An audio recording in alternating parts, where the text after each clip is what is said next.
Good evening everyone, good evening देव।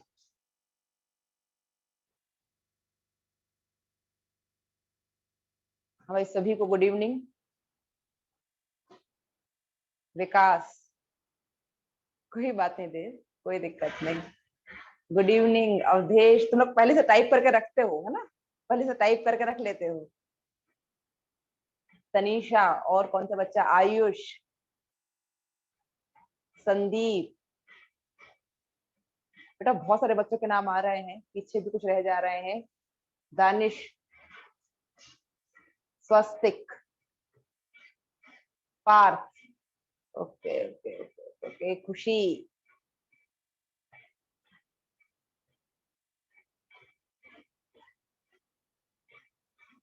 ढेर सारे बच्चे हैं। कुछ बच्चे ऐसे भी हैं, प्रियांशु, ओके। कुछ बच्चे ऐसे भी हैं जो मुझसे पहले पढ़ चुके हो, प्रशांत, तनिष्क। और पीछे और भी बच्चा है, कौन सा बच्चा है उसका नाम समझ में नहीं आ रहा है। सारे बच्चे। कोई बच्चे ऐसे भी हैं जिन्होंने 11th में मुझसे पढ़ा है?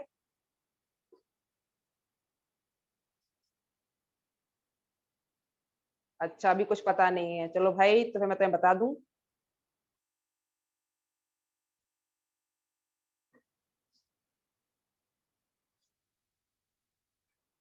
चलिए, कुछ चीजें आपको क्लियर कर दी जाए। मेरा नाम है प्रभाती कठल। पहली चीज तो ये, आपको नाम पता होना चाहिए भाई। मेरा नाम है प्रभाती कठल और मैं आपको पढ़ाऊंगी इनऑर्गेनिक केमिस्ट्री। हाँ, आप लोगों का फेवरेट, जो आप लोगों को यूं ही अच्छा लगता है।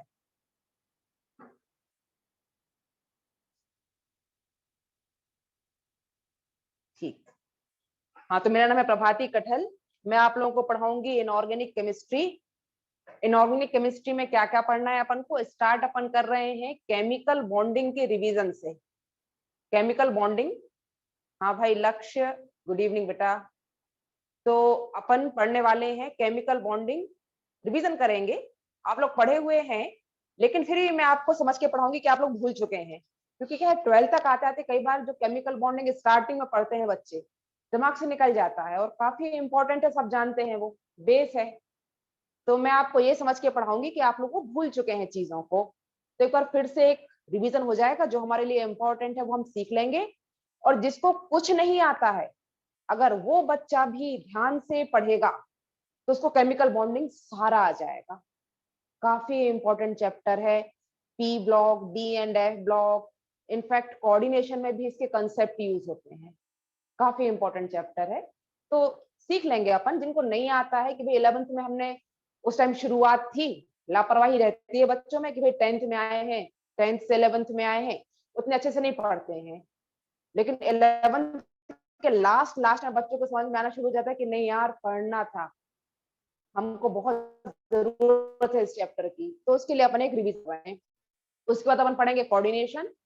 कोऑर्डिनेशन केमिस्ट्री के बाद P block, D and F block, और मेटलर्जी, सॉल्ट एनालिसिस। इतना ही है अपना 12th में अपन को इतना।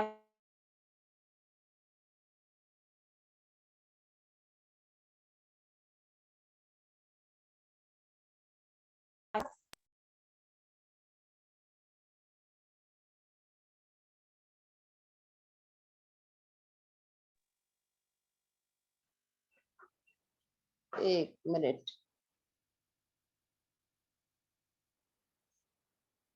एक मिनट।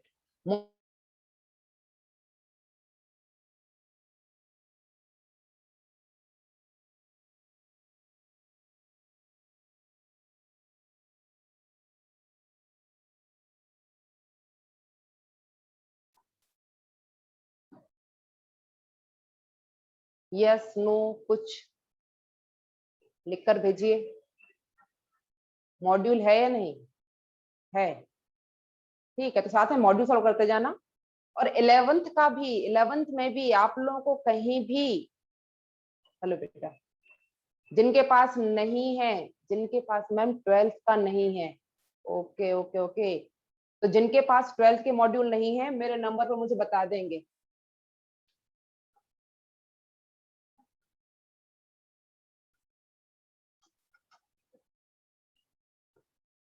मेरा नंबर नोट कीजिए, व्हाट्सएप नंबर।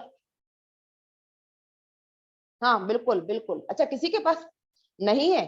ठीक है तो फिर मैं कर दूंगी। बहुत सारे बच्चे हैं जिनके पास नहीं है। तनीषा, जिनके पास 11th का भी नहीं है वो मुझे अलग से व्हाट्सएप करेंगे।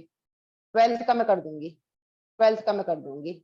बस मेरा नंबर नोट कर लीजिए, व्हाट्सएप नंबर है। कहीं भी किसी को कुछ भी डाउट हो, अपना नाम, बैच का नाम और डाउट बिंदास पूछिए, चाहे 10th चाहे 11th का हो चाहे 12th का हो, कोई भी डाउट हो। तो चलो पढ़ना शुरू करें, सीखना शुरू करते हैं अपन। आयुष, तुम लोग को नाम से याद करूंगी मैं।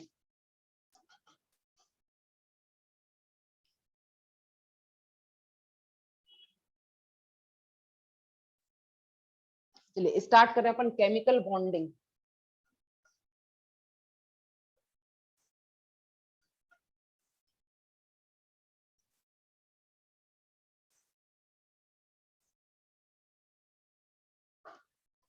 चलिए सबसे पहले बॉन्ड का मतलब क्या होता है?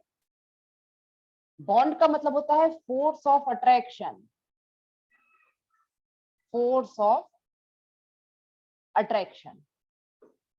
आप लोगों को जितना लगता है उतना नोट कीजिएगा, बाकी आपके नोट्स में अगर हो तो नोट करने की कोई जरूरत नहीं है, केवल सीखते जाइए।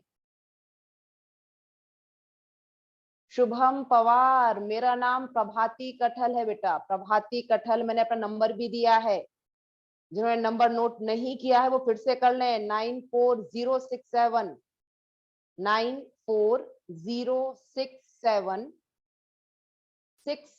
68532, ये नंबर है। अपन केमिकल बॉन्डिंग का रिवीजन करेंगे, फिर अपन 12th की इनऑर्गेनिक केमिस्ट्री स्टार्ट करेंगे। इनऑर्गेनिक केमिस्ट्री सबसे आसान है आपके सारे सब्जेक्ट में। बस कुछ नहीं करना है, ध्यान से क्लास में पढ़ना है, थोड़ी प्रैक्टिस करना है। ठीक है, ध्यान से पढ़ना है और थोड़ी प्रैक्टिस करना है। चलिए, बॉन्ड, फोर्स ऑफ अट्रैक्शन। अब यहाँ पर जो बॉन्ड होते हैं ये दो टाइप के होते हैं, प्राइमरी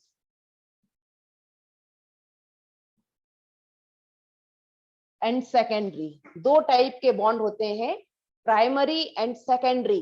प्राइमरी बॉन्ड्स जो होते हैं ये स्ट्रॉन्ग बॉन्ड्स होते हैं।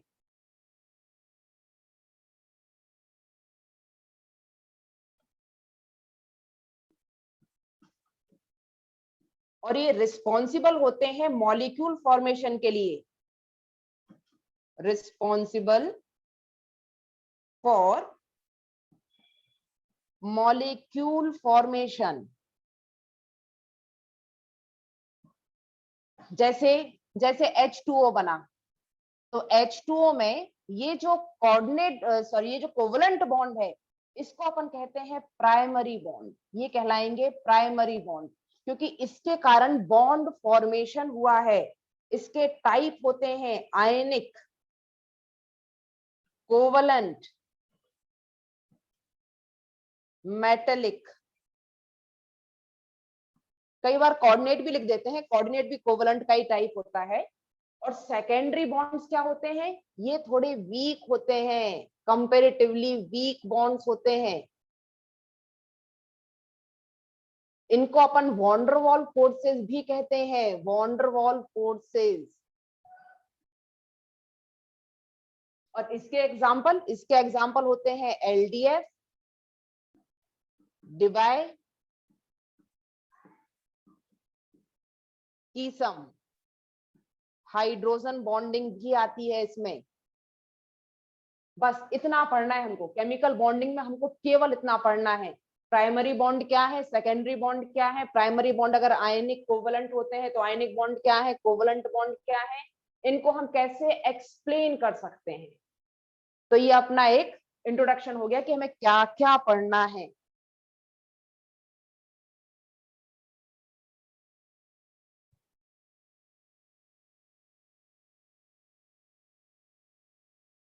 ठीक, रब कर रही हूं मैं इसको।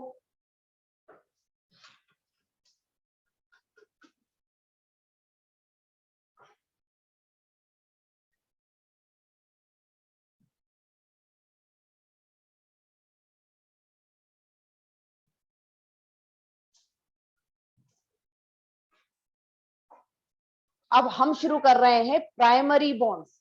प्राइमरी बॉन्ड्स में जब ये पूछा गया कि भाई एलिमेंट्स रिएक्ट क्यों करते हैं, व्हाई डू एलिमेंट्स रिएक्ट, तो सबसे पहला आंसर दिया। ध्यान से सुनो सारे बच्चे, ध्यान इधर रखना, ध्यान इधर रखना, बार बार कहीं मन जाए वापस यही लाना क्लास में। भले ही ये प्राइमरी नॉलेज दिया जा रहा है लेकिन आपके लिए बहुत जरूरी है, बहुत जरूरी है केमिकल बॉन्डिंग।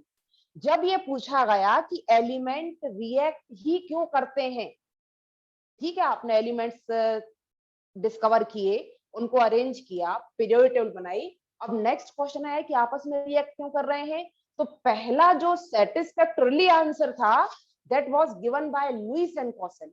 उन्होंने कहा था कि यार देखो, जो नोबल गैसेस है वो रिएक्ट नहीं करती, क्या है उनमें ऐसा। तो सारी नोबल गैसेस में एक कॉमन चीज थी, और वो कॉमन चीज थी कि उनके आउटर मोस्ट शेल में 8 इलेक्ट्रॉन थे, 8 electrons in outermost shell. इसी को कहा गया ऑक्टेट थ्योरी। इन्होंने बता दिया लुईस कॉसेल ने कि यार एलिमेंट रिएक्ट करते हैं ताकि वो ऑक्टेट कंप्लीट कर सके, ताकि वो नोबल गैस की तरह कॉन्फ़िगरेशन ऑब्टेन कर सके, एक्वायर कर सके। तो first answer Lewis and Kossel, उन्होंने दिया ऑक्टेट थ्योरी, और ऑक्टेट थ्योरी के हिसाब से elements react to complete their octet। ध्यान से, their octet, completion of octet का मतलब आउटर मोस्ट शेल में 8 electron, 8 electrons in outermost shell. ये मत सोचना कि जैसे थर्ड शेल है तो वहां पर 18 इलेक्ट्रॉन होने चाहिए तो वो सेटिस्फाई होगा, नहीं, केवल 8। थर्ड हो, फोर्थ हो, फिफ्थ हो, उसको कंप्लीटली फिल्ड नहीं होना है, 8 होना बस। ये है ऑक्टेट। तो ये अच्छा, ऑक्टेट कंप्लीशन होगा कैसे, ऑक्टेट कंप्लीशन होगा कैसे। तो उन्होंने कहा सिंपल 2 तरीके हैं ऑक्टेट कंप्लीशन के, या तो शेयरिंग की जाए इलेक्ट्रॉन की, शेयरिंग ऑफ इलेक्ट्रॉन्स, या दूसरा transfer of electrons, transfer of electrons. तो जब शेयरिंग होती है इलेक्ट्रॉन की, जब शेयरिंग होती है तब फॉर्म होता है कोवलेंट बॉन्ड, कोवलेंट बॉन्ड। और जब ट्रांसफर होता है इलेक्ट्रॉन का तब फॉर्म होता है आयनिक बॉन्ड, आयनिक बॉन्ड। कुछ एक अपन एग्जाम्पल लिख सकते हैं यहाँ पर। कोवलेंट बॉन्ड के example AlCl3, BeCl2, BF3, NH3, CO2, CH4, ये सब कोवलेंट हैं। जनरली ध्यान देना, जनरली जो कोवलेंट बॉन्ड होते हैं, जनरली पी ब्लॉक के एलिमेंट्स आपस में कोवलेंट बॉन्ड बनाते हैं, हमेशा नहीं, जनरली, हमेशा नहीं, जनरली पी ब्लॉक के एलिमेंट्स आपस में कोवलेंट बॉन्ड फॉर्म करते हैं।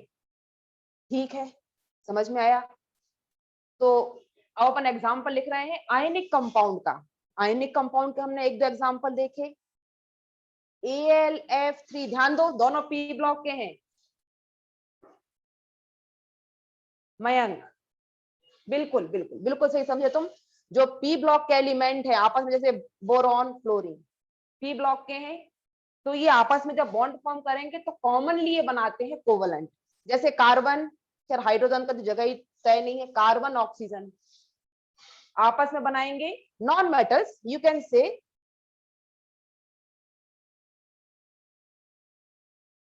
नॉन मेटल्स, ऐसा भी कहा जाता है कि जो इलेक्ट्रोनेगेटिव एलिमेंट्स हैं, जो नॉन मेटल्स हैं, वो आपस में कोवलेंट कंपाउंड फॉर्म करते हैं। इसको और आसान बनाने के लिए अपन ने लिख दिया कि जनरली जो पी ब्लॉक के एलिमेंट्स आपस में कंपाउंड फॉर्म करते हैं वो कोवलेंट होते हैं, लेकिन हमेशा नहीं, हमेशा नहीं। जैसे आयनिक में मैंने पहला एग्जांपल कौन सा लिखा है, AlF3, देखो एल्यूमिनियम, फ्लोरीन, दोनों पी ब्लॉक के हैं, लेकिन कंपाउंड कैसा है ये, आयनिक। NaCl, NaH, CaH2, ये सारे के सारे आयनिक कंपाउंड हैं। Al2SO4 whole thrice. कहा क्या जाता है, कहा क्या जाता है, generally S and P block के बीच में जो कंपाउंड बनते हैं फिर जनरली वो आयनिक होते हैं। क्योंकि हम कैसे पता लगाएंगे कि सामने जो कंपाउंड आया है इसको आयनिक होना चाहिए।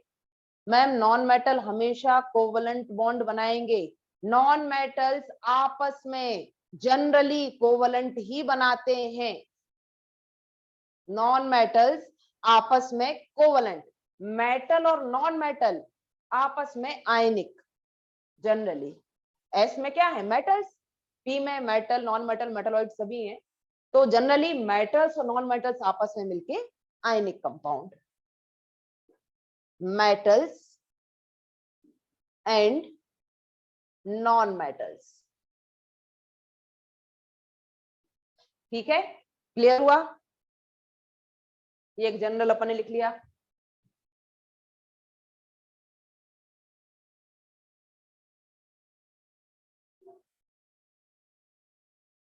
रब कर दूं इसको।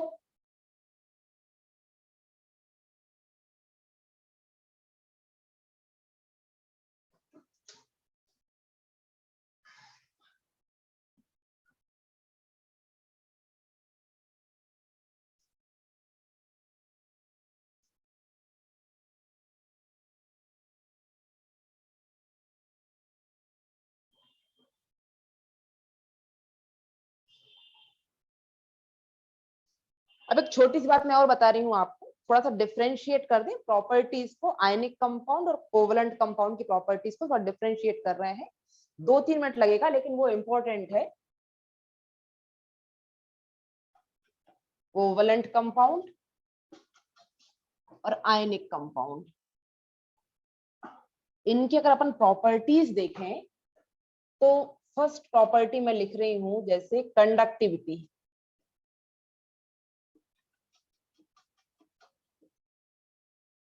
तो कोवलेंट कंपाउंड में ध्यान देना, कोवलेंट कंपाउंड में जनरली आयंस तो होते नहीं है। तो ये जनरली कैसे होते हैं, don't conduct electricity, don't conduct electricity. लेकिन लेकिन लेकिन अब यहां star, graphite and some polar, क्या होते हैं, पोलर कोवलेंट कंपाउंड, वो भी अपन एग्जांपल देखेंगे आगे। Graphite and some polar covalent compound in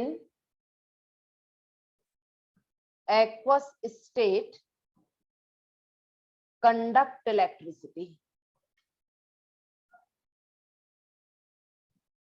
देखो ग्रेफाइट तो करता ही है, उसके अलावा कुछ एक polar covalent compound aqueous state में, ग्रेफाइट नहीं, ग्रेफाइट तो करता ही है, सॉलिड स्टेट में भी करता है, लेकिन जो कुछ पोलर कोवलेंट कंपाउंड है वो एक्वस स्टेट में इलेक्ट्रिसिटी कंडक्ट करते हैं। For example AlCl3 aqueous, HCl aqueous, conduct करते हैं इलेक्ट्रिसिटी, बिल्कुल करते हैं।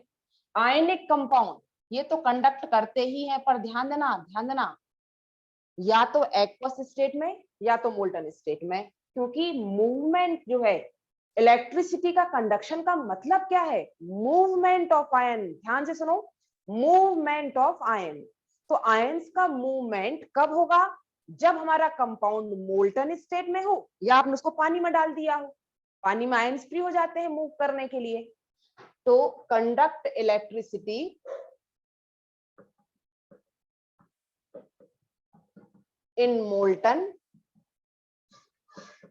और एक्वस स्टेट। ठीक है, ये अपन ने देख लिया। अब अगर हम बात करें melting point and boiling point की generally lower than ionic compound. Ionic compounds के कंपैरिजन में थोड़ा सा कम होती है इनकी conductive melting point, boiling point, क्योंकि इनमें जो सेकेंडरी फोर्सेस होते हैं वो वीक होते हैं। जनरली क्यों लिख रही हूँ बार बार? जनरली इसलिए लिख रही हूँ कि मतलब भी समझाने वाली हूँ कि कुछ एक कोवलेंट कंपाउंड ऐसे होते हैं, कुछ एक कोवलेंट कंपाउंड ऐसे होते हैं जिनके बेटा एक्सेप्शन नहीं, टोटल उसका लॉजिक चलेगा। मोक्षिका पूरा उसका लॉजिक चलेगा, नहीं तनिष्क एक्सेप्शन नहीं, एक्सेप्शन नहीं। तो नॉन पोलर है ना, डाइपोल तो 0 है बेटा। AlCl3 जब पानी में जाता है ना तब आयनिक हो जाता है। AlCl3 जब पानी में जाता है तब आयनिक हो जाता है। क्यों हो जाता है? क्योंकि एल्यूमिनियम का जो हाइड्रेशन है एल्यूमिनियम +3 का वो बहुत ज्यादा होता है, इतना ज्यादा होता है कि वो फ्री स्टेट में मिल जाता है। बिल्कुल लॉजिकल चीजें हैं, लॉजिकल चीजें हैं। दिमाग में पहले से कुछ सेट मत करो, दिमाग में पहले से कुछ सेट मत करो। कई बार हमारे दिमाग में, मैं तुम्हें बता दूं, गलत फहमी होती है बेटा इनऑर्गेनिक को लेकर। बच्चों के मन में बहुत सी गलत फहमियां होती हैं। सबसे आसान सब्जेक्ट है, सबसे आसान, तुम जितने पढ़ते हो ना सबसे आसान सब्जेक्ट है। बस पहले से कुछ मत सोचो, जैसा जैसा टीचर बोल रहा है फेथ रखो, सब सीख जाओगे, सारे क्वेश्चन भी करोगे, सारे क्वेश्चन बन भी जाएंगे और तुमको इनऑर्गेनिक केमिस्ट्री सबसे आसान भी लगेगी। लेकिन पहले से मत सोचो कि इसमें हमको ये याद करना पड़ता है, उसमें हमको नहीं देता। सब लॉजिक्स होंगे, अपन प्रैक्टिस करेंगे ना, प्रैक्टिस से हर चीज होती है, हर चीज, क्या नहीं होता। इनऑर्गेनिक केमिस्ट्री तो बहुत जल्दी आ जाती है, बहुत जल्दी आ जाती है, बहुत ही आसान है। मैंने तुमसे पहले भी अभी कह ही दिया है कि तुम लोग को 11th का भी कोई डाउट हो तो बिल्कुल मुझसे पूछो बच्चों की तरह। मैं ऐसा कहीं नहीं सोचती कि तुमको सब कुछ आता है, मेरे दिमाग में ऐसा होते नहीं। आप 12th में आए, हो सकता है 11th का भूल गए हो। कुछ भी टफ नहीं है, कुछ भी टफ नहीं है। अपने आप को हमेशा सबसे ऊपर रखो, हमेशा। सब हमारे नीचे ही है, हम जो चाहेंगे सीख जाएंगे, हम जो चाहेंगे। करना क्या है अपन को? सीखना ही तो है चीजों को। और टीचर्स है ना, पूछो, खूब पूछो, बिंदास पूछो। मैं तो ये मान के चल रही हूँ कि तुम 11th पूरा भूल चुके हो। मैं तो एक एक चीज बता रही हूँ क्योंकि मैं मान के चल रही हूँ कि 11th में तुम्हें आईओ के दिमाग में नहीं है। एस ब्लॉक जो पढ़ा होगा तो ठीक है, वो थोड़ा याद करने का था, ऐसी रिएक्शन वैसी रिएक्शन, वो याद करने का था, वो रिवीजन करोगे। लेकिन जो लॉजिकल चीजें हैं जो मुझे बतानी है वो मैं पूरी बताऊंगी, ताकि 12th में मुझे समझाने में कहीं भी एक रत्ती परेशानी ना हो। उतना मैं तुम्हें पूरा सिखा दूंगी, बहुत बढ़िया। और फिर तुम 11th पढ़ लो, सॉल्व कर लो, तुम्हें कहीं कोई दिक्कत नहीं जाएगी। क्वेश्चन सॉल्व करना मुझसे पूछना, डिस्कशन के लिए मैं हूं ही। बिल्कुल ना, बच्चों की तरह मैं यही सोच के पढ़ा रही हूँ कि तुम्हें भूल चुके हो, तुम्हें नहीं आता है तो बिंदास पूछो, बिल्कुल सीखो, बिल्कुल सीखो। किसी को अपन को इम्प्रेस नहीं करना है कि हम टीचर को इम्प्रेस करें। अरे सालों से पढ़ा रहे हैं बेटा, सालों से पढ़ा रहे हैं, सब हमारे लिए छोटे बच्चे हैं। मान के चलते हैं कि बच्चे भूल चुके हैं, लेकिन जब पढ़ा दिया तो फिर याद होना चाहिए। इस साल की शुरुआत कर रहे हैं अपन, 12th में इनऑर्गेनिक केमिस्ट्री की शुरुआत कर रहे हैं, केमिकल बॉन्डिंग का रिवीजन कर रहे हैं। सब बताऊंगी, एक एक चीज बताऊंगी। ध्रुव, ध्रुव तेरे को मैं पढ़ा चुकी हूँ क्या लास्ट ईयर PNR में? नहीं, ठीक है, चलो ठीक है, ठीक है, सब बताऊंगी, हर चीज सीखेंगे, हर चीज सीखेंगे, डाइपोल मोमेंट सीखेंगे बिल्कुल। पहले अपन थोड़ा जनरल सीख लें। जनरली, हाँ मैं लिख रही थी higher than covalent compounds, generally covalent compound से ज्यादा होता है। और क्या इसके बारे में? कुछ नहीं, थोड़ा सा और।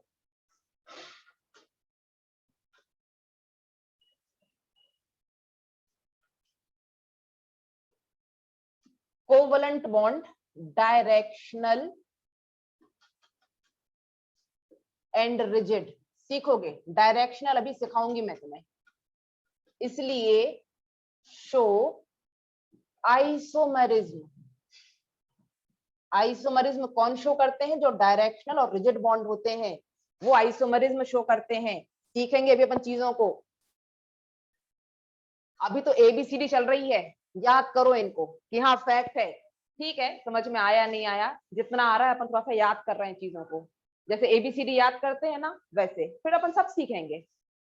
आयनिक compound, ionic compound non directional, non directional, चलो मैं बता दूं नॉन डायरेक्शनल का मतलब क्या है, एंड शो आइसोमॉर्फिज्म। जिस भी टर्म का मीनिंग क्लियर ना हो पूछ लेना। आइसोमॉर्फिज्म का मतलब होता है same crystal structure of different ionic compounds. अलग अलग आयनिक कंपाउंड के क्रिस्टल स्ट्रक्चर सेम है, उनको अपन कहते हैं isomorphs. Same crystal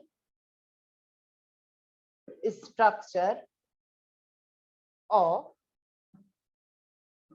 different ionic compounds, अलग अलग आयनिक कंपाउंड्स के सेम स्ट्रक्चर। अब देखो नॉन डायरेक्शनल का मतलब क्या है, आपने एक कैटायन रखा, आयनिक बॉन्ड किसके बीच में है, आयंस के बीच में। आयनिक बॉन्ड का मतलब क्या, कैटायन एंड आयन के बीच का फोर्स ऑफ अट्रैक्शन, यही है आयनिक बॉन्ड। बॉन्ड का मतलब फोर्स ऑफ अट्रैक्शन। अब आपने अगर कैटायन रखा है तो एनायन कहीं से भी आए, यहां से यहां से यहां से यहां से यहां से यहां से कहीं से भी आए, फोर्स ऑफ अट्रैक्शन काम करेगा। ऐसा तो नहीं कहेगा कि नहीं भाई तुम नॉर्थ ईस्ट से आओगे तभी हम तुमको अट्रैक्ट करेंगे, वेस्ट से आओगे तो हम नहीं करेंगे, ऐसा तो नहीं होता है ना। कहीं भी रखा हो आसपास, कोई पर्टिकुलर डायरेक्शन नहीं है अट्रैक्शन की, यहाँ पर है, यहाँ पर है, अभी सीखेंगे अपन। तो नॉन डायरेक्शनल होता है, बस अपन ने इतना समझा, डायरेक्शनल कैसे ये सीखने वाले हैं।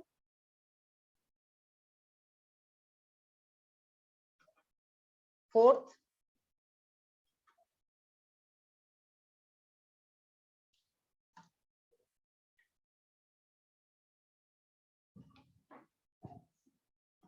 अगर हम बात करें फिजिकल स्टेट की, अगर हम बात करें फिजिकल स्टेट की, तो जो कोवलेंट कंपाउंड हैं ये गैसियस भी होते हैं, जैसे CO2, जैसे SO2, जैसे NH3, जैसे HCl। लिक्विड भी होते हैं जैसे H2O,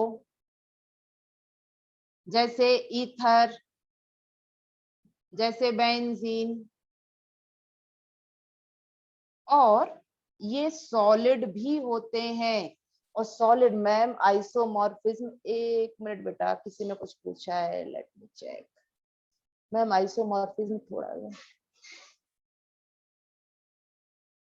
मयंक, आइसोमॉर्फिज्म का मतलब होता है जैसे आपने दो कंपाउंड लिए, कोई भी दो कंपाउंड आयनिक कंपाउंड, उनका क्रिस्टल स्ट्रक्चर, ये क्रिस्टलाइन सॉलिड होते हैं। एक्चुअली जो आयनिक कंपाउंड होते हैं ये गैसियस या लिक्विड स्टेट में नहीं मिलते, ये सारे के सारे कैसे होंगे, सॉलिड।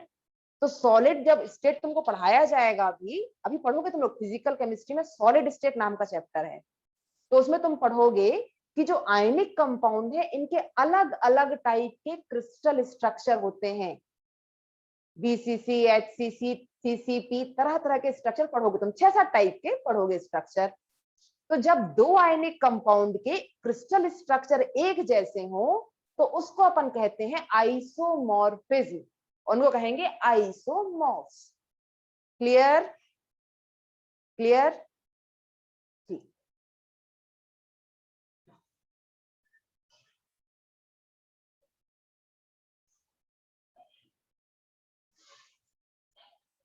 जो बच्चे क्लास में नहीं पूछते हैं वो क्लास के बाद भी पूछ सकते हैं, लेकिन कंसेप्ट क्लियर करके चलेंगे, कोशिश करते रहेंगे सीखने की। ऐसा नहीं कि हाँ चल रहा है चलने देते हैं बाद में देखेंगे, नहीं, जिस दिन जो पढ़ा दिया उस दिन का आपको एक एक वर्ड क्लियर होना चाहिए। नहीं समझ में आ रहा है पूछो, व्हाट्सएप करो, सीखो। ऐसा नहीं कि नहीं पूछ रहे मैडम क्या सोचेंगे, अरे मैं कुछ नहीं सोचूंगी, मुझे पता है कि आपको नहीं आता, मैं मान के चलती हूँ कि नहीं आता। हाँ, अब ये जो होते हैं इनकी फिजिकल स्टेट के बारे में अगर बात करें आयनिक कंपाउंड की, तो ये केवल क्रिस्टलाइन सॉलिड होते हैं, क्रिस्टलाइन सॉलिड। क्यों? क्योंकि इनके बीच में strong electrostatic force of attraction है ना, strong electrostatic force of attraction. तो ये क्रिस्टलाइन सॉलिड होते हैं, जबकि इनमें गैस भी है, लिक्विड भी है, सॉलिड भी है। और सॉलिड दो टाइप के, ध्यान दो, सॉलिड दो टाइप के, एक को अपन कहते हैं मॉलिक्यूलर सॉलिड और एक को अपन कहते हैं नेटवर्क सॉलिड। नेटवर्क और कोवलेंट सॉलिड। क्या डिफरेंस है इन दोनों में? क्या डिफरेंस है? देखो, मॉलिक्यूलर सॉलिड का मतलब समझना ध्यान से। इधर हमने लिया आयोडीन, तो एक आयोडीन मॉलिक्यूल और दूसरा आयोडीन मॉलिक्यूल और तीसरा आयोडीन मॉलिक्यूल और चौथा, जितने भी हैं उनके बीच में जो फोर्स ऑफ अट्रैक्शन है, सॉलिड क्या होते हैं? सॉलिड मतलब जिनके बीच में फोर्स ऑफ अट्रैक्शन ज्यादा हो। गैसेस क्या होती हैं? जिनके बीच में फोर्स ऑफ अट्रैक्शन निग्लिजिबल हो। और लिक्विड क्या है? जिनके बीच में फोर्स ऑफ अट्रैक्शन इंटरमीडिएट। ये सिंपल कंसेप्ट है अपना।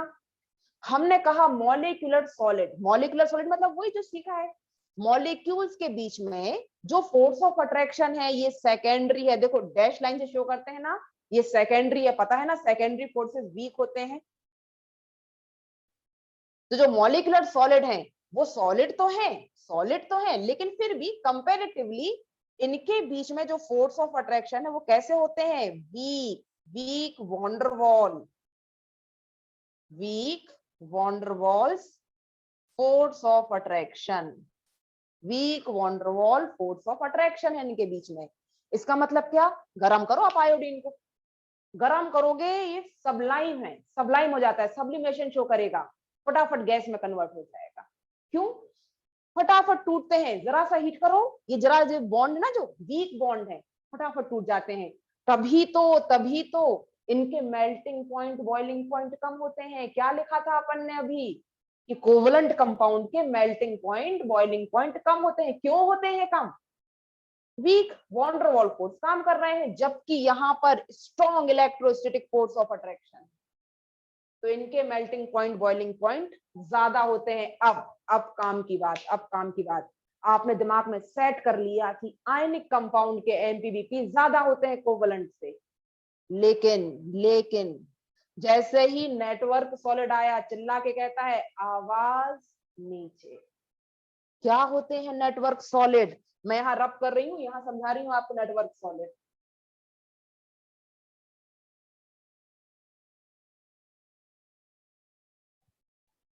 कभी कुछ नोट करना हो आपको तो वेट या डब्ल्यू टाइप कर दिया करो, तो मैं रुक जाया करूंगी। अब नेटवर्क या कोवलेंट सॉलिड क्या है? ये भी है तो कोवलेंट कंपाउंड, पर देखो जैसे मैंने एग्जाम्पल लिखा है इसका, इसका एग्जाम्पल है diamond, graphite, aluminium nitride, silicon carbide जिसको अपन कार्बोरंडम भी कहते हैं, SiO2 जिसको अपन सिलिका भी कहते हैं। अब समझना कि ये सॉलिड है क्यों एक्चुअली। ये सॉलिड इसलिए है,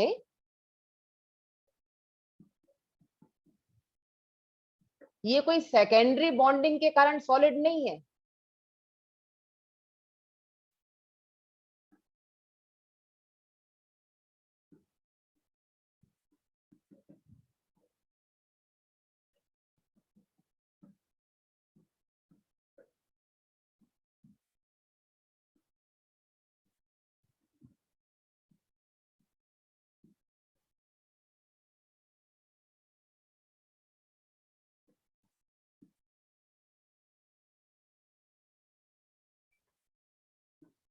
ये आपस में जुड़ जुड़ कर, ध्यान दो, ये प्राइमरी बॉन्ड के थ्रू, कोवलेंट बॉन्ड कैसा है, प्राइमरी बॉन्ड है, तो कोवलेंट बॉन्ड के थ्रू ही आपस में जुड़ जुड़कर एक बहुत बड़ा जायंट स्ट्रक्चर फॉर्म करते हैं, एक बहुत बड़ा स्ट्रक्चर फॉर्म करते हैं।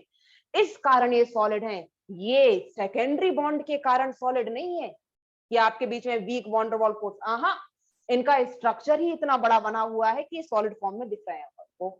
और स्ट्रक्चर किस बॉन्ड के थ्रू बना है, कोवलेंट प्राइमरी बॉन्ड। सिलिका मतलब क्या है, रेत का कंपोनेंट है, कांच का कंपोनेंट है, ग्लास और सैंड का मेन कंपोनेंट है सिलिका। गरम करो जरा उसको, मेल्ट करो, पसीने छूट जाएंगे। क्यों? क्योंकि वहां आपको जब मेल्ट करना है तो आपको ये प्राइमरी बॉन्डिंग तोड़नी पड़ेगी प्रभु, क्योंकि ये सॉलिड क्यों है, प्राइमरी बॉन्ड के कारण, कोवलेंट बॉन्ड। और प्राइमरी बॉन्ड जो होते हैं, प्राइमरी बॉन्ड जो होते हैं यूं भी स्ट्रांग होते हैं, और आपको कितने बॉन्ड तोड़ने पड़ेंगे, कितने ज्यादा बॉन्ड तोड़ने पड़ेंगे। तो अगर इनको मेल्ट करना होता है ना तो भाई इनके पसीने छूट जाते हैं। इनका melting point, boiling point ionic compound से भी ज्यादा होता है। इनका melting point, boiling point although equivalent है, लेकिन इनके melting point, boiling point ionic compound से भी ज्यादा है। क्यों?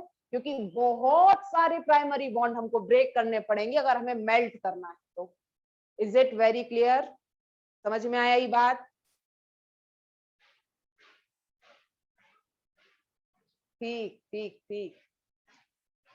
Show very high melting point and boiling point, बहुत ही ज्यादा, मोर देन आयनिक कंपाउंड। कर दूं रब?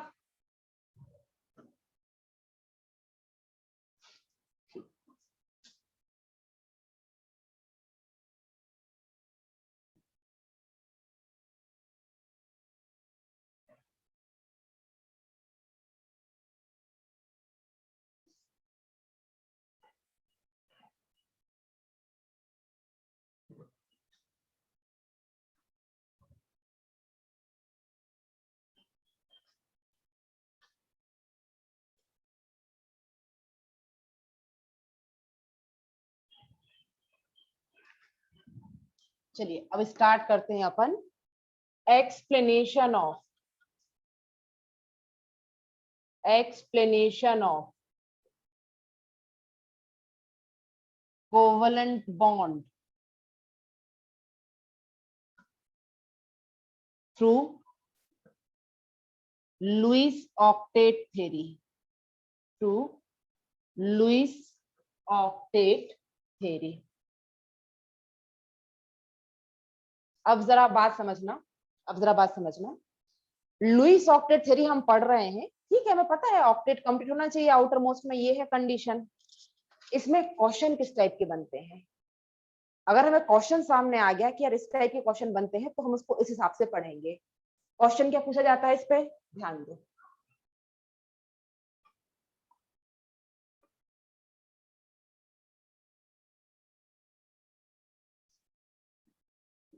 Find out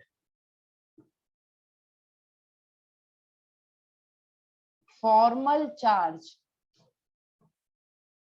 on each atom in carbonate ion।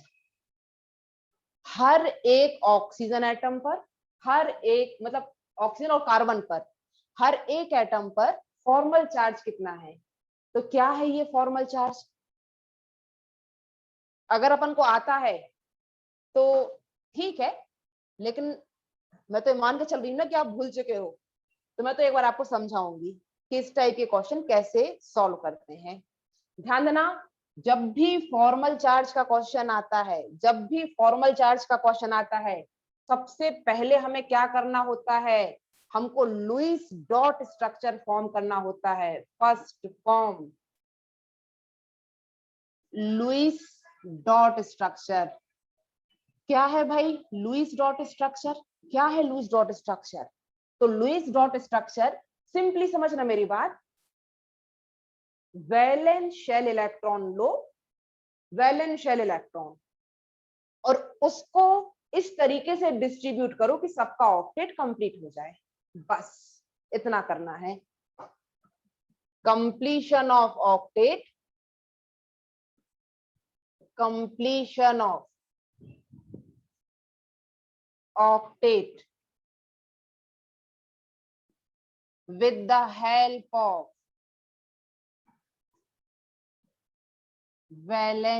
total valence electrons of each atom with the help of एक मिनट,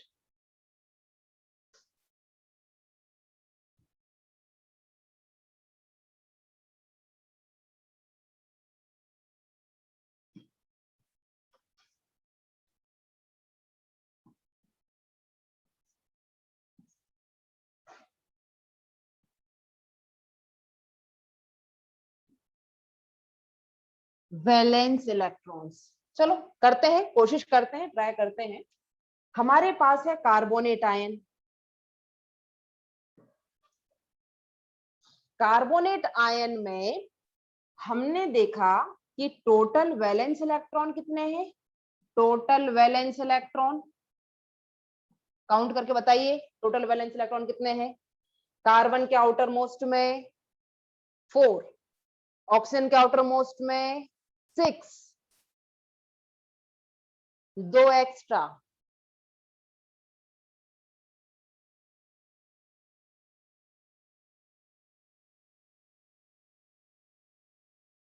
बेटा ये 2 extra भी हैं, ये 2 नेगेटिव है ना, उसको भी अपन प्लस करेंगे।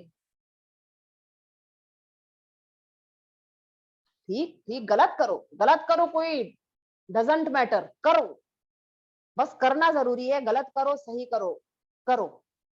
देखो अब मैं आपको बताती हूँ, कार्बन के आउटर मोस्ट में है वैलेंस इलेक्ट्रॉन है 4, ऑक्सीजन के आउटर मोस्ट में होते हैं 6, और टोटल है ऑक्सीजन के 3 ऑक्सीजन है, तो 6 × 3 18 इलेक्ट्रॉन, और ये 2 नेगेटिव भी है, 2 नेगेटिव, तो 18 + 4 + 2 टोटल 24 इलेक्ट्रॉन है हमारे पास।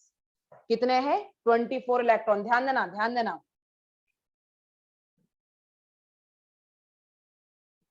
फंडामेंटल स्ट्रक्चर पता है अपन को, कार्बन ऑक्सीजन इस तरीके से बॉन्डेड होते हैं, ठीक है।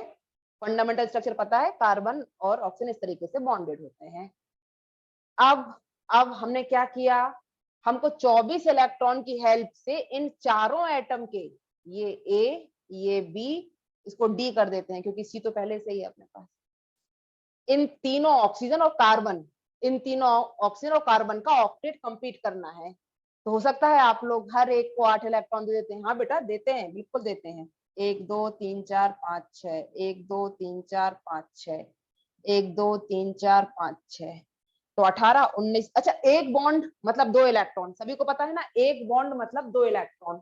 तो 6 इलेक्ट्रॉन का यूज तो अपन यूं ही कर चुके हैं, 3 बॉन्ड बनाए, मतलब 6 इलेक्ट्रॉन का यूज तो हो गया। तो 6, इस ऑक्सीजन को 6 दिए ताकि इसका ऑक्टेट कंप्लीट हो जाए, इस ऑक्सीजन को 6 दिए ताकि इसका ऑक्टेट कंप्लीट हो जाए, इसको 6 दे दिए, इसका ऑक्टेट कंप्लीट हो जाए। तो ऑक्सीजन के ऑक्टेट तो कंप्लीट हो गया, अभी कार्बन का नहीं हुआ है, इलेक्ट्रॉन्स की कमी है, तो अपन ने एक डबल बॉन्ड बना दिया, डबल बॉन्ड बना दिया। ये लुईस डॉट स्ट्रक्चर, अब तुम काउंट कर लो, क्या सभी ऑक्सीजन और कार्बन का ऑक्टेट कंप्लीट है? फटाफट देखकर बताओ मुझे।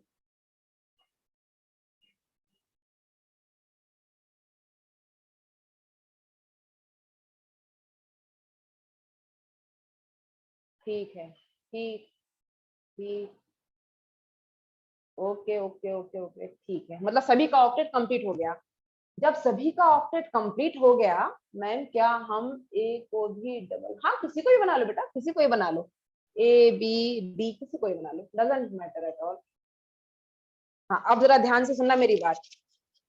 जब हम वैलेंस इलेक्ट्रॉन की हेल्प से सारे एलिमेंट्स का, सारे एटम्स का ऑक्टेट कंप्लीट कर लेते हैं, तो उसी को कहते हैं लुईस डॉट स्ट्रक्चर। क्या कहते हैं उसको? Lewis dot structure.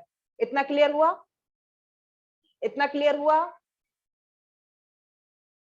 हाँ। अब फॉर्मल चार्ज कैसे निकालें, फॉर्मल चार्ज कैसे निकालें? फॉर्मल चार्ज, एक एक एटम पर निकलता है फॉर्मल चार्ज। देखो कैसे निकलता है, मैंने लिया ए वाला ऑक्सीजन, ए वाला ऑक्सीजन ओ ए, ये लिखा हुआ है ना इस ऑक्सीजन में, काउंटिंग करें, काउंटिंग करें। कनिष्क मैम आपने डबल क्यों बनाया, सिर्फ ओ पर ही लोन पे रख सकते थे। मयंक रखते ना बेटा तो कार्बन का ऑक्टेट कंप्लीट नहीं होता और 24 कंप्लीट हो जाते। देखो 24 इलेक्ट्रॉन हमने बांट दिए हैं, तो ऑक्सीजन का तो ऑक्टेट कंप्लीट हो गया, कार्बन बेचारे के पास आउटर मोस्ट में 6 ही इलेक्ट्रॉन है। जब ऐसे इलेक्ट्रॉन की कमी पड़ती है ना तो फिर अपन मल्टीपल बॉन्ड बनाते हैं, क्योंकि बॉन्ड के जब इलेक्ट्रॉन बनाते हैं तो 2 इलेक्ट्रॉन इसमें भी काउंट होंगे, 2 इलेक्ट्रॉन इसमें भी काउंट होंगे। ठीक, ऐसे शुभम पवार, चलो ध्यान इधर, ध्यान इधर, हो गया ना, सबको बराबर कर दिया अपन ने, सबको बराबर बांट दिया। अब ध्यान देना, फॉर्मल चार्ज निकालना है, फॉर्मल चार्ज हम निकाल रहे हैं ऑक्सीजन ए पर। ध्यान इधर, अब ऑक्सीजन के पास कितने इलेक्ट्रॉन दिखाई दे रहे हैं, 1 2 3 4 5 6, और ये जो बॉन्ड बना है तो बॉन्ड का एक इलेक्ट्रॉन हम ऑक्सीजन का काउंट करते हैं और एक कार्बन का काउंट करते हैं। बचपन से यही सीखा है ना कोवलेंट बॉन्ड में,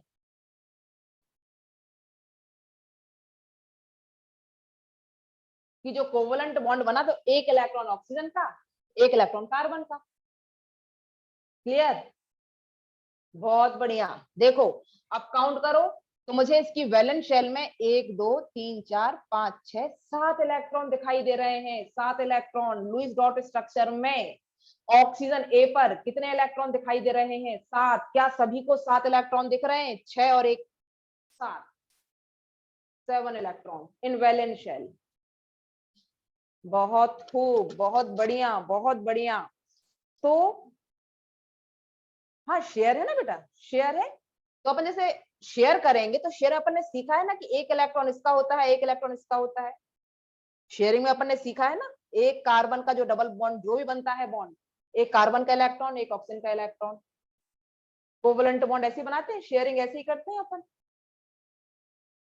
तो उसका भी तो ऑक्टेट शेयरिंग से कंप्लीट होता है। हाँ तो होता है, क्या दिक्कत है मयंक, बिल्कुल होता है बेटा, शेयरिंग हुई है ना। तो अपन तो वही सिंपल देख रहे हैं, सिंपल अपना जो अपन बचपन में पढ़ते थे कि यार 6 और 1 ये 7, क्योंकि एक बॉन्ड ये बनाया हुआ है तो एक इलेक्ट्रॉन इसका, एक इलेक्ट्रॉन इसका। और घबरा मत मयंक, घबरा मत, कोई चीज नहीं बन रही तो अपन क्लास के बाद देख लेंगे, क्लास के बाद पूछ लेना, कॉल करके पूछ लेना। तुम्हारे बाद मेरी कोई क्लास नहीं है आज, तुम्हारी क्लास के बाद तो यूं भी पूछ लेना, कहीं कोई दिक्कत नहीं। अब मुझे आगे समझाने दो और तुम भी समझो, तुम भी ध्यान इधर लगाओ, तुम भी ध्यान इधर लगाओ।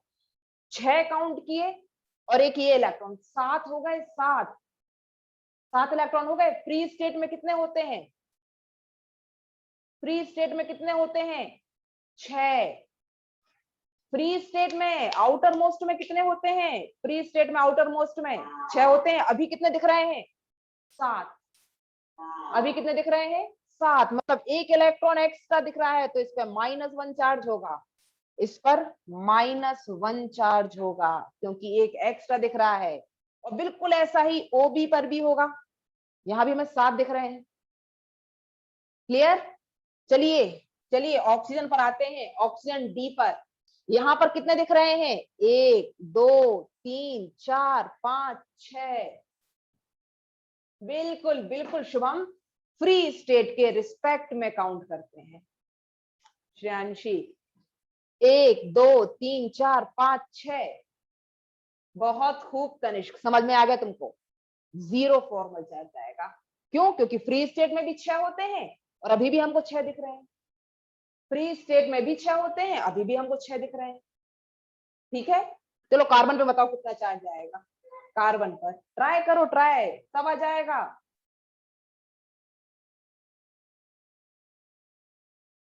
ठीक, जिनको ऐसे समझ में आ गया वो बहुत अच्छी बात है, अदरवाइज मैं फॉर्मूला ही बता रही हूँ, फॉर्मूले के थ्रू भी आपको समझा दे रही हूँ, फॉर्मूले के थ्रू ही बता दे रही हूँ। कार्बन के आउटर मोस्ट में नॉर्मल स्टेट में भी 4 होते हैं, अभी भी 1 2 3 4 ही काउंट होंगे, तो कोई डिफरेंस ही नहीं है। ऋषभ, ठीक ठीक। अब फॉर्मल चार्ज का एक फॉर्मूला भी होता है, तो वही बता दे रही हूँ आपको ताकि आप लोग निकाल सको। Formal charge is equal to number of valence electrons in free state minus half of bonding electron minus non bonding electron. चलो एक जगह अपन रख लेते हैं। ऑक्सीजन ए के लिए फ्री स्टेट में ऑक्सीजन में कितने इलेक्ट्रॉन होते हैं? Number of valence electron free state. Number of valence electron की बात हो रही है, 6 होते हैं ऑक्सीजन के पास, माइनस इसकी बात कर रहे हैं ना, इसकी बात कर रहे हैं, minus half of bonding electron. Bond में फिर ये पूरे बॉन्ड के इलेक्ट्रॉन आएंगे, जिसमें जितने बॉन्ड बनाए होंगे उसके इलेक्ट्रॉन आएंगे, into 2, minus non bonding 1 2 3 4 5 6 is equal to -1। बाकी मुझे पहले वाली मेथड ज्यादा सही लगती है, फटाफट करो खत्म, लुईस डॉट स्ट्रक्चर बनाओ और देख लो। अदरवाइज इस फॉर्मल चार्ज के फॉर्मूले से भी निकाल सकते हैं। क्लियर?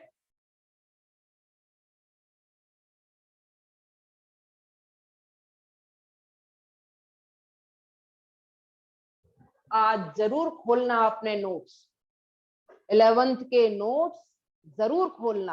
हाँ बेटा, लॉजिकल है बिल्कुल, बहुत सिंपल है, वही मुझे लगा बहुत सिंपल है। कौन याद करता है इतने फॉर्मूले यार, कौन याद करता है इतना फॉर्मूले?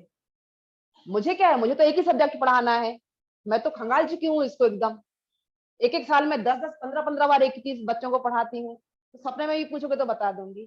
तुम लोग को तो 4 सब्जेक्ट पढ़ने हैं, तो सिंपल करो चीजों को, सिंपल कि भाई कैसे अपन समझें। सही है, वही सही है।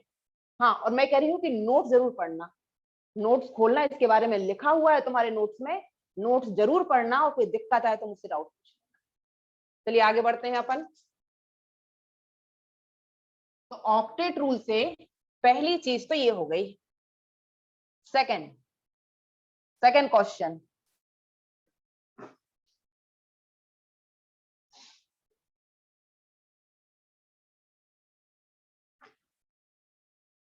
सेकंड क्वेश्चन जो पूछा जाता है जिस टाइप का, which of the following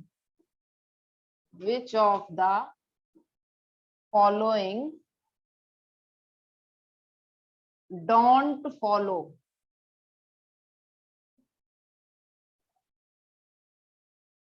octet rule. कौन से ऑक्टेट रूल को फॉलो नहीं करते? BeCl2, SF6, NO, ClO2, BF3, 6, CH4। एक काम करो, इसको लिखो CO2।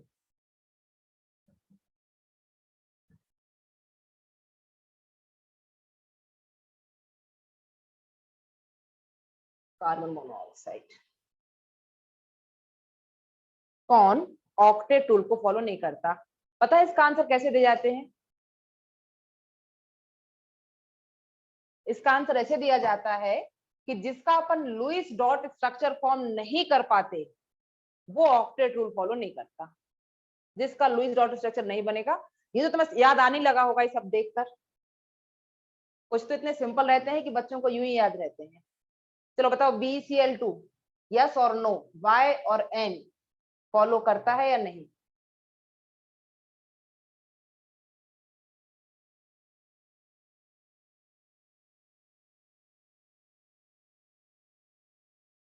तुम लोग मेरे सिस्टम को कंफ्यूज कर रहे हो, कुछ बच्चों ने हाँ भी लिखा है, कुछ बच्चों ने ना भी लिखा है, मतलब मुझसे समझोगे? चलो ठीक ठीक ठीक ठीक, चलो ठीक है, फिर ये बता रही हूँ मैं। कुछ बच्चों के आंसर सही है, कुछ बच्चों के आंसर गड़बड़ है। ध्यान इधर, BeCl2 पहली चीज कोवलेंट है, पहली चीज कोवलेंट कंपाउंड है, एक बॉन्ड बनाया तो क्लोरीन का तो ऑक्टेट कंप्लीट हो गया दोनों क्लोरीन का, लेकिन ये बेरिलियम जो है ये बेचारा मासूम, इसके आउटर मोस्ट में केवल 4 इलेक्ट्रॉन है, 4 इलेक्ट्रॉन, इसके 2 इलेक्ट्रॉन काउंट होंगे इस बॉन्ड के और इस बॉन्ड के 2 इलेक्ट्रॉन, बस इन भाई साहब के पास तो कुछ है ही नहीं। और तो चूंकि यहाँ पर आउटर मोस्ट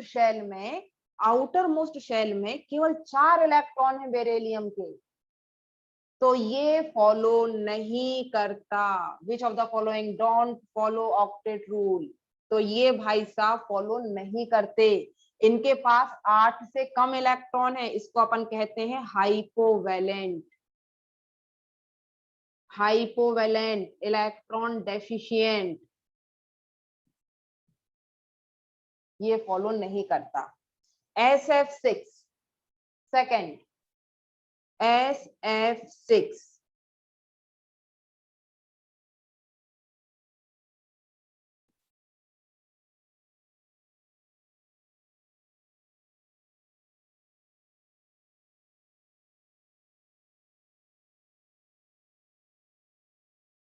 ठीक ठीक ठीक ठीक, बिल्कुल बिल्कुल। देखो यहाँ पर भी जो फ्लोरीन है उनका तो ऑक्टेट कंप्लीट है, और सल्फर महाराज के पास तो 12 इलेक्ट्रॉन है आउटर मोस्ट में, क्यों, एक बॉन्ड मतलब 2 इलेक्ट्रॉन, 6 बॉन्ड बना रहा है, 6 बॉन्ड फॉर्म कर रहा है, कितने हैं इनके पास, 12 इलेक्ट्रॉन, इनके पास अति में है, इनके पास कमी थी, इनके पास भरा पड़ा है एकदम, इसको अपन कहते हैं हाइपर वैलेंट, हाइपर, हाइपर मतलब ज्यादा, हाइपो मतलब कम, हाइपर वैलेंट या सुपर ऑक्टेट, हाइपर वैलेंट या सुपर ऑक्टेट। ClNO और ClO2 ये ऑड इलेक्ट्रॉन स्पीशीज हैं, odd electron species, odd electron species मतलब टोटल इलेक्ट्रॉन काउंट करो ऑड नंबर में आएगा, वैलेंस कर लो, वैलेंस इलेक्ट्रॉन काउंट कर लो, टोटल इलेक्ट्रॉन काउंट कर लो, ऑड ही आएगा। और जो ऑड इलेक्ट्रॉन स्पीशीज होती हैं ये भी फॉलो नहीं करती भाई, ये भी फॉलो नहीं करती। NOClO2, चलो काउंट करके बता दें, नाइट्रोजन के वैलेंस शेल में 5, चलो टोटल इलेक्ट्रॉन, टोटल कितना है 7 + 8 कितना हो गया 15, नहीं करते फॉलो। क्लोरीन आउटर मोस्ट में 7, ऑक्सीजन आउटर मोस्ट में 8, 2 ऑक्सीजन है 16, कितना हो गया टोटल 23, फॉलो नहीं करते। अगर ऑड इलेक्ट्रॉन स्पीशीज है तो वो फॉलो नहीं करती। BF3 मैं यहां बना रही हूं,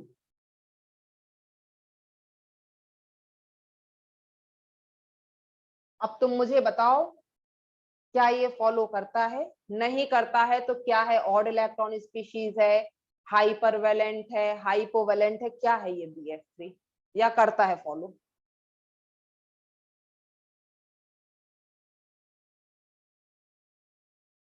गर्व, हर्षल, विकास और एक बच्चा और था बीच में, प्रियांशु, एक बच्चा और आया था, मैं उसका नाम नहीं पढ़ पाई, उसका आंसर भी सही था। ठीक ठीक ठीक, क्या एक बार में सारे बच्चों ने एकदम सही बताया, क्या बात, बहुत खूब, हाइपोवैलेंट है, बिल्कुल हाइपोवैलेंट है। CO2,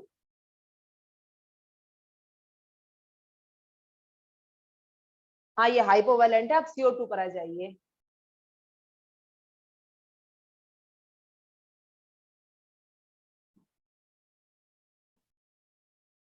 प्रियांशु, गर्व, करता है, बिल्कुल करता है, बिल्कुल करता है फॉलो, कोई दिक्कत नहीं है। CO, कार्बन मोनोऑक्साइड,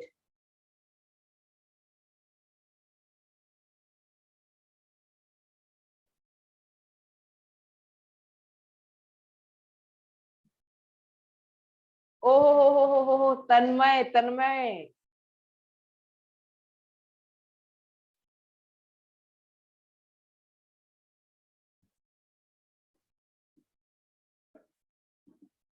करता है, अभी के लिए तो बताना है करता है, कोऑर्डिनेट बॉन्ड होता है उसमें, ऑल्दो कोऑर्डिनेट बॉन्ड होता है CO में, कोई बात नहीं, पर ही करता है। मैंने क्या कहा, जिसका लुईस डॉट स्ट्रक्चर बन जाए वो फॉलो करता है, बस। कोई स्पेशल केस नहीं है, कोई स्पेशल, बहुत सिंपल है ये, इसको अपन स्पेशल नहीं कहेंगे। निपटा दीजिए, रब कर दूं?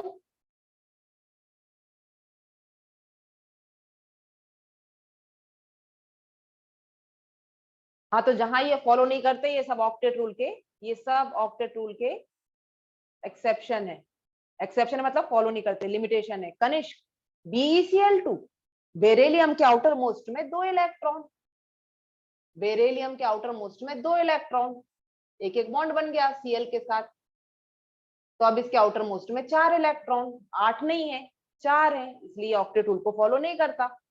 ऑक्टेट मतलब फॉलो करना चाहिए, आउटर मोस्ट में 8 इलेक्ट्रॉन होने चाहिए। ठीक,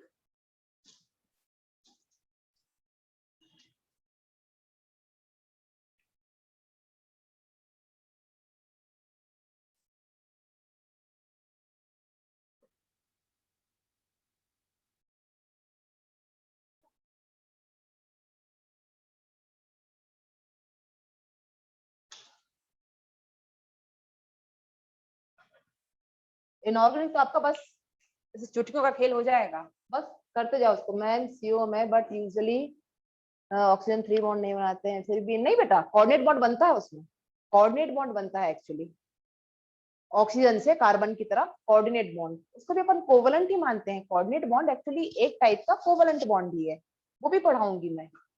तो चूंकि उसका अपन लुईस डॉट स्ट्रक्चर बना सकते हैं, मैंने क्या कहा, सिंपल वैलेंस इलेक्ट्रॉन की हेल्प से अगर आप सारे एटम्स के ऑक्टेट कंप्लीट कर पाओ तो वो ऑक्टेट रूल फॉलो करता है। फिर चाहे CO हो, फिर चाहे वो SO2 हो, फिर चाहे वो SO3 हो, आपका होगा आंसर यस, इट फॉलोज, ये फॉलो करता है। आगे बढ़ते हैं। ऑक्टेट रूल के थ्रू हमने समझा कोवलेंट कंपाउंड को, और उसमें केवल 2 टाइप के क्वेश्चन बनते हैं, आ गए तो आ गए, नहीं आए तो नहीं आए। फॉर्मल चार्ज, सेकंड कौन सा हाइपो है, कौन सा हाइपरवैलेंट है, कौन सा फॉलो करता है, कौन सा फॉलो नहीं करता। अब अपन आते हैं कोवलेंट कंपाउंड को समझने की मॉडर्न अप्रोच पर।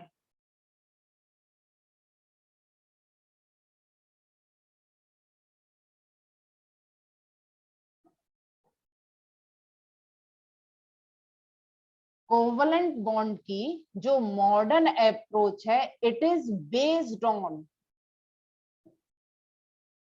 Wave mechanical principal.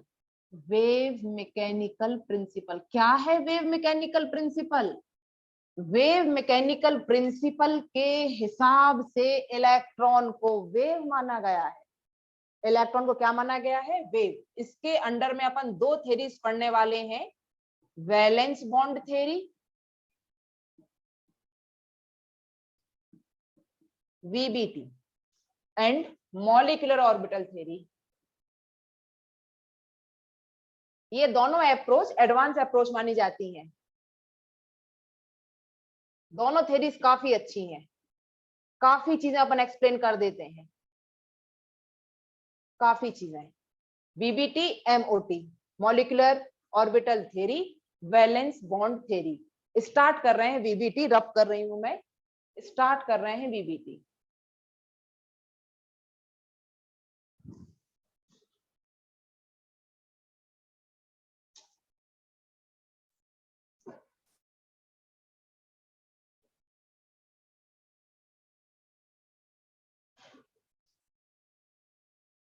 अपने नोट्स जरूर पढ़ना, कोई भी चीज तुम्हें लगे नई चीज है, नोट जरूर करना।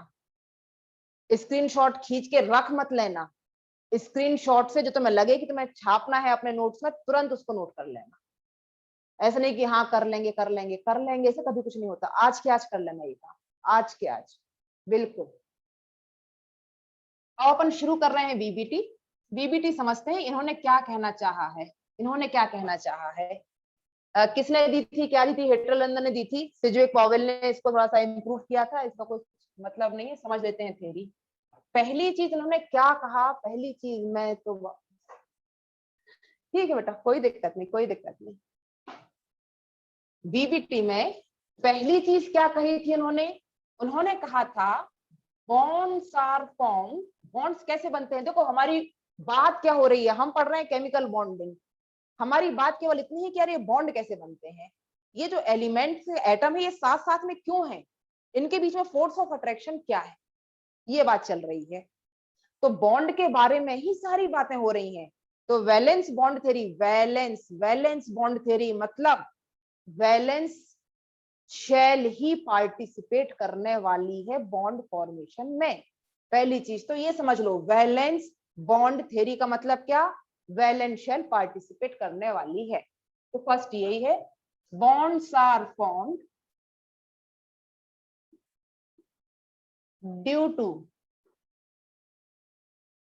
Overlapping of orbitals of different atoms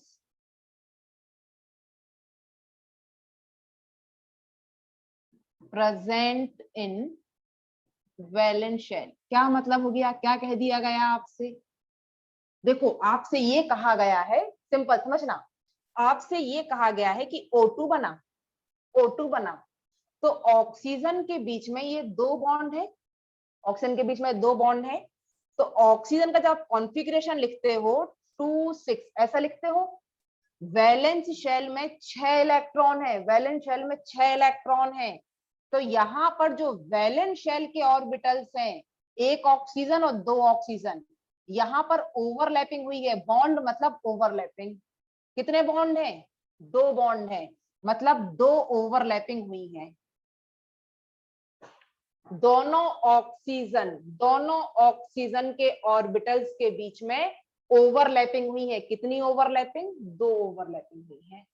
और ये जो बॉन्ड बने हैं ये वैलेंस शेल ने बनाए हैं, अंदर वाले पार्टिसिपेट नहीं करते। समझेंगे और अच्छे से। अभी तुम्हारी समझ में केवल इतना आया, दिमाग में कुछ इतना गया कि हाँ यार वैलेंस शेल में पार्टिसिपेट कर रहा है, अंदर वाली शेल पार्टिसिपेट नहीं कर रही। केवल इतनी समझ में आया और कुछ समझ में नहीं आया तुमको? आगे बढ़ते हैं। सेकंड उन्होंने समझाया,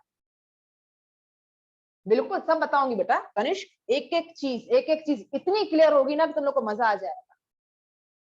ओवरलैपिंग कई बार 11th में बच्चे छोड़ देते हैं, पी पी की ओवरलैपिंग, पी डी की ओवरलैपिंग, डी डी की ओवरलैपिंग, सब समझेंगे, एक एक चीज समझेंगे। VSEPR भी पढ़ेंगे, सब पढ़ेंगे, खुशी गुप्ता सब पढ़ेंगे बेटा, सब पढ़ेंगे। बस अभी जो पढ़ा रही हूँ उस पर ध्यान दो, बाकी चीजें भूल जाओ, दुनिया की बाकी चीजें भूल जाओ, केवल हम तुम और ये थियरी, नथिंग एल्स। हाँ, अब सेकंड क्या कहा गया? सेकंड ये कहा गया कि only those orbitals can overlap with each other which contains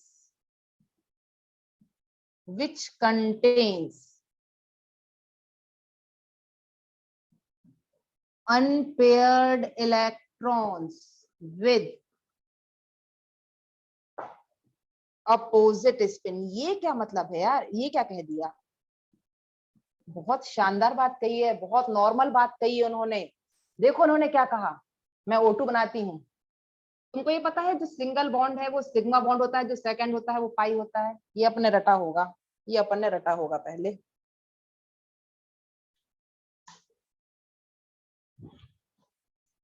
नहीं भी रटा हो तो कोई दिक्कत नहीं।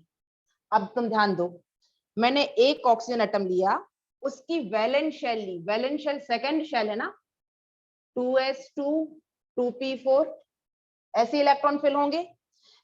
एक ऑक्सीजन एटम, उसका 2s2 उसका 2p4, 1 2 3 4, ठीक है। दूसरा ऑक्सीजन एटम, उसका भी सेम है, 2s2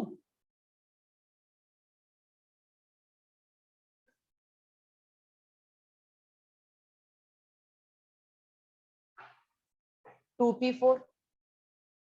अब अपन को क्लियर कट दिख रहा है कि यार यहाँ पर ये जो पाई ऑर्बिटल p ऑर्बिटल्स हैं, ये भी p ऑर्बिटल, ये भी p ऑर्बिटल, इनके बीच में ओवरलैपिंग हुई। ओवरलैपिंग में क्या ध्यान रखना है, अनपेयर्ड इलेक्ट्रॉन होना चाहिए और दोनों की जिनकी पेयरिंग करा रहे हैं अपोजिट स्पिन होना चाहिए। क्यों अपोजिट स्पिन क्यों होना चाहिए? आप देखने गए क्या अंदर? क्या आप देखने गए हो अंदर कि अपोजिट स्पिन होना चाहिए? अरे नहीं भाई सुनो, ये तो थ्योरी है। हमने आपको समझाने की कोशिश की है कि जब अपोजिट स्पिन होगा और जब इनमें ओवरलैपिंग होगी तो क्या होगा, स्पिन कैंसिल होंगे एक दूसरे के। स्पिन कैंसिल होंगे तो एनर्जी कम होगी, एनर्जी कम होगी तो स्टेबिलिटी बढ़ेगी। बॉन्ड क्यों बनते हैं? स्टेबिलिटी बढ़ाने के लिए। शुभम शुभम ध्यान दो, मैं फिर से एक्सप्लेन कर रही हूं। सिंपली उन्होंने इतना बताया कि ओवरलैपिंग से बॉन्ड बन रहे हैं। ओवरलैपिंग एटम्स के ऑर्बिटल्स के बीच में हो रही है। जैसे यहाँ पर दो ओवरलैपिंग हुई है तो एक ये हो गई और एक ये हो गई, दो ओवरलैपिंग हुई है। और दो ओवरलैपिंग में हमने देखो दो ऑक्सीजन एटम लिए हैं, दो ऑक्सीजन एटम लिए हैं और दोनों में अनपेयर्ड इलेक्ट्रॉन होने चाहिए। दोनों ऑर्बिटल में कैसे हैं? Unpaired electron with opposite spin. देखो इसको ऊपर बनाया, इसको नीचे बनाया। तो क्वेश्चन आया कि क्या आप देखने गए थे क्या अंदर कि ये सीधा है और ये उल्टा है स्पिन उसका? अपोजिट स्पिन क्या देखने गए थे? हमने कहा नहीं यार ये थ्योरी है। क्यों समझाया हमने अपोजिट स्पिन? क्योंकि जब अपोजिट स्पिन वाले ओवरलैप होकर पेयर हो जाएंगे तो वो एक दूसरे के स्पिन को कैंसिल करेंगे। स्पिन को कैंसिल करेंगे तो एनर्जी कम, स्टेबिलिटी ज्यादा। बॉन्ड फॉर्मेशन का मतलब क्या? बॉन्ड फॉर्मेशन मतलब स्टेबिलिटी ज्यादा। स्टेबिलिटी ज्यादा कैसे हुई? तो उन्होंने थ्योरी दी कि स्टेबिलिटी ऐसे ज्यादा हुई कि जब अनपेयर्ड इलेक्ट्रॉन अपोजिट स्पिन वाले ओवरलैप हुए तो इनके स्पिन कैंसिल हुए। स्पिन कैंसिल होने से एनर्जी कम हुई, स्टेबिलिटी बढ़ गई। बात आई समझ में? बात क्लियर है इतनी? ठीक, अब एक चीज और समझना। अब अगर हमें ये कंसेप्ट पता है तो हम एक टाइप के क्वेश्चन का आंसर और दे सकते हैं। नोट करना है, चलो करो करो।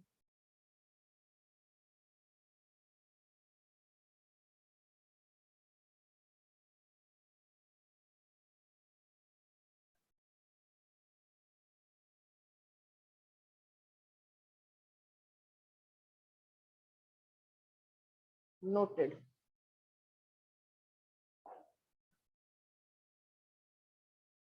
कर लिया? ठीक ठीक ठीक। अब अपन इस कंसेप्ट पर बेस्ड एक क्वेश्चन का आंसर और दे सकते हैं। मेन तो हमें यही सीखना है कि यार जो अपन चीजें सीख रहे हैं इस पर बेस्ड क्वेश्चन क्या बनते हैं, इस पर बेस्ड क्वेश्चन पूछे कैसे जाते हैं। तब तो अपन कंसेप्ट समझ पाएंगे जब हम क्वेश्चन को सॉल्व कर पाए। अब देखो इस पर बेस्ड क्वेश्चन आपसे पूछा गया क्वेश्चन, ये सेकंड प्रिंसिपल पर बेस्ड है।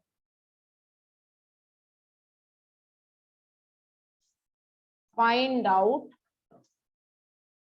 state of iodine in each molecule.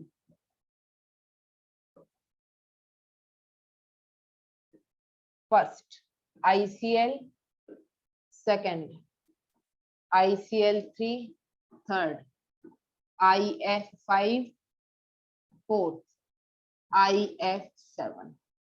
अब एक क्वेश्चन आया आपके सामने कि ये चार मॉलिक्यूल रख दिए हैं, इसमें आयोडीन की स्टेट बताओ। क्या होता है भाई ये स्टेट का मतलब? अब क्या हो गया, नई नई चीजें आ रही है सामने।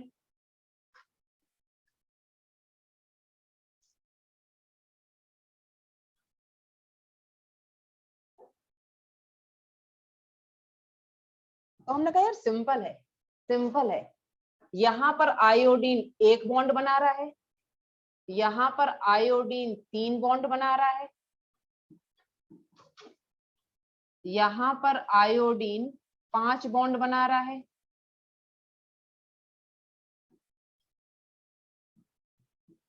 और यहां पर आयोडीन छह बॉन्ड बना रहा है।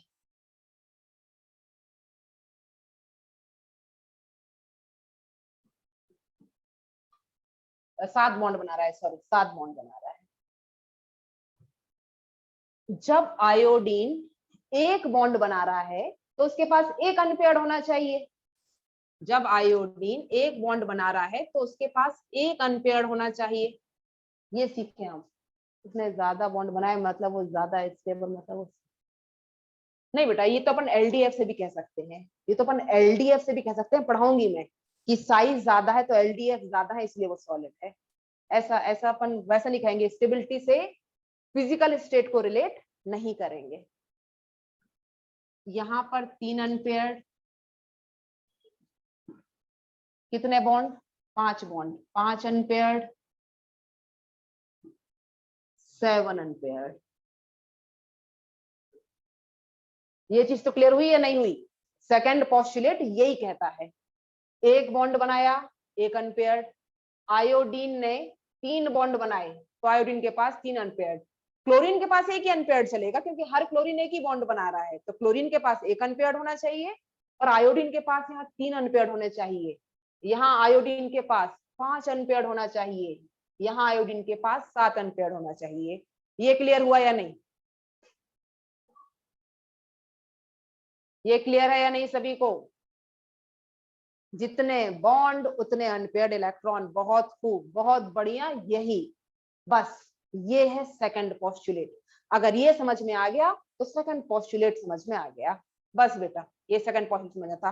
चलो अब एक काम करते हैं, आयोडीन का आउटर मोस्ट शेल का कॉन्फ़िगरेशन लिखते हैं। घबराना मत, घबराना मत कॉन्फ़िगरेशन के नाम से कि मैडम आयोडीन तो बहुत नीचे है, उसका हम कॉन्फ़िगरेशन कैसे लिखेंगे? अरे भैया फ्लोरीन का पता है ना, फ्लोरीन का पता है, बस वैसे आयोडीन का आएगा। आउटर मोस्ट में 7 और आउटर मोस्ट में 7 मतलब NH2 NP5 और ND खाली। ये तो पता है ना, इसमें पास डी भी है, आयोडीन के पास डी भी है। तो जब हमने कॉन्फ़िगरेशन लिखा तो हमको दिखा यार केवल एक ही इलेक्ट्रॉन है भाई साहब के पास, अनपेयर्ड कितना है? केवल एक। तो चलो हमने कहा कि ये ग्राउंड स्टेट है। ग्राउंड स्टेट अभी हमने किसी को हिलाया नहीं है, किसी इलेक्ट्रॉन को यहाँ वहां नहीं किया। ग्राउंड स्टेट में इसकी मेन जो स्टेट है, उस स्टेट में इसके पास एक ही अनपेयर्ड इलेक्ट्रॉन है, मतलब ये एक ही बॉन्ड बना सकता है, एक ही बॉन्ड बना सकता है। ध्यान दो, मतलब जहां ये आईसीएल बना रहा है वहां ये ग्राउंड स्टेट में है। कौन से स्टेट में है? ग्राउंड स्टेट में। फिर क्या किया जाए? फिर हमने किया कि यार ये 3 बॉन्ड भी तो बना रहा है, कैसे एक्सप्लेन करेंगे इसको? इसको करा दो जंप। एक इलेक्ट्रॉन को करा दिया जंप, एक इलेक्ट्रॉन जंप करके गया तो अब इनके पास कितने अनपेयर्ड हो गए? कितने अनपेयर्ड हो गए? 3। इसको हमने कहा फर्स्ट एक्साइटेड स्टेट। क्या कहा? First excited state. हमने एक इलेक्ट्रॉन को एक्साइट कराया, फर्स्ट एक्साइटेड स्टेट। तो यहां पर जहां पर वो 3 बॉन्ड बना रहा है तो यहाँ किस में है? फर्स्ट एक्साइटेड स्टेट में है। समझ में आ गया? आप, तुम्हारी समझ में आ गया? तुम लोग खुद आंसर दे रहे हो, बड़ा आंसर आ रहे हैं देखो मेरे पास कि एक और जंप करा दो मैडम, तो इसको कह दो सेकेंड एक्साइटेड स्टेट। इसमें इसके पास 5 है, ठीक, मतलब ये सेकेंड एक्साइटेड स्टेट है। बस एक और जंप करा दो, थर्ड एक्साइटेड स्टेट। अब इसके पास 7 अनपेयर्ड है, मतलब अगर आयोडीन 7 बॉन्ड बना रहा है तो वो किस स्टेट में है? थर्ड एक्साइटेड स्टेट में। बात समझ में आई? क्वेश्चन समझ में आया?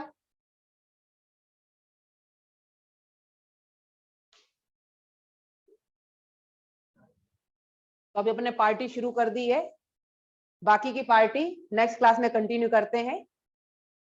बाकी की पार्टी नेक्स्ट क्लास में और मजा आएगा बेटा। ये ओवरलैपिंग से जो बच्चे डरते हैं ना, सब खत्म हो जाएगा।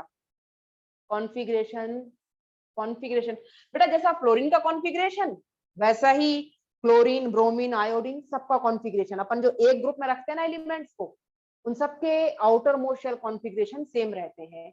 तो अगर मुझे फ्लोरीन का पता है तो मुझे क्लोरीन, ब्रोमीन, आयोडीन सबका पता है, एक ग्रुप वालों के सेम होते हैं। बस वही लिखा था मैंने। चलिए, तो आज के लिए इतना ही। मीटिंग एंड कर रही हूँ मैं, मीटिंग एंड कर रही हूँ बेटा, और मिलेंगे, अभी तो मजा आएगा। खुश रहो बेटा, खूब एंजॉय करो, खुश रहो। ओके ओके, खुश रहो बेटा।